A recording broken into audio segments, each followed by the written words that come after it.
সংস্কার কমিশনগুলোর প্রতিবেদনের পর দেশ নির্বাচনের দিকে যাবে বলে জানিয়েছেন অন্তর্বর্তী সরকারের যুব ও ক্রীড়া উপদেষ্টা আসিফ মাহমুদ সজীব ভুঁইয়া।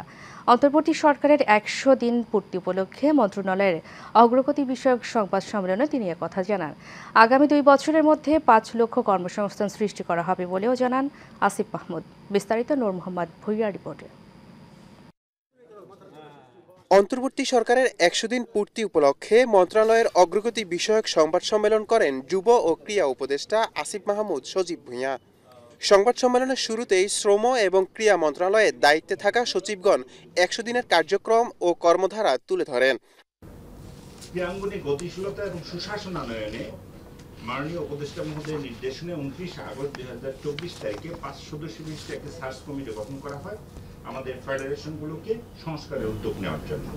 ইতিমধ্যে ১০ সেপ্টেম্বর ২০২৪ তারিখে ৪৫টি ফেডারেশনের সভাপতি অব্যাহতি অপসারণ করা হয়েছে। এ সময় ক্রীড়া উপদেষ্টা আসিফ মাহমুদ বলেন, বর্তমান বাংলাদেশে বেকার সংখ্যা ১.৮ মিলিয়ন, তবে ২ বছরে ৫ লক্ষ কর্মসংস্থান সৃষ্টি হবে। এখন বাংলাদেশে বেকারের সংখ্যা প্রায় 1.8 মিলিয়ন এবং গ্র্যাজুয়েট বেকারের সংখ্যাটা আমরা পেয়েছি ২৫ থেকে ২৬ লক্ষ এবং আমরা ৫ লক্ষ বলেছি।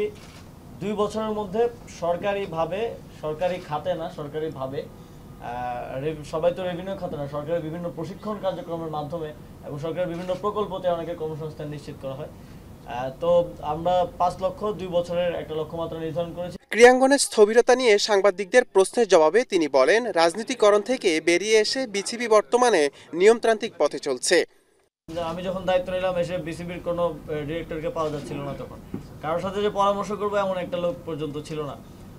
তো স্টেক হোল্ডারদের সাথে কনসালটেশনের মাধ্যমে এবং গঠনতান্ত্রিক অনেক জটিলতা ছিল, সেগুলো দেখে নিয়মতান্ত্রিক উপায়ে আমরা বিসিবির আইসিসির যেই ফ্রেমওয়ার্ক আছে তার মধ্যে থেকে নিয়মতান্ত্রিকভাবে আমরা বিসিবিতে পরিবর্তনটা এনেছি। এছাড়া এই সরকারের মূল ভিত্তি জনগণ জানিয়ে আসিফ মাহমুদ বলেন, রাষ্ট্র সংস্কার কমিশনের সাথে নিয়মিত বৈঠক করছেন প্রধান উপদেষ্টা। সংস্কার কমিশনগুলোর প্রতিবেদনের পর দেশে নির্বাচনের পথে এগিয়ে যাবে বলেও জানান তিনি।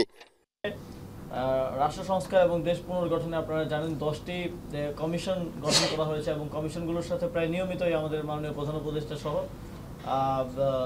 যারা স্টেক হোল্ডার আছেন অন্যান্য তারা কিন্তু নিয়মিত বসছেন এবং কমিশনগুলো নিয়মিত সবার সাথে বসছে, রাজনৈতিক দল, বিভিন্ন সামাজিক সংগঠন।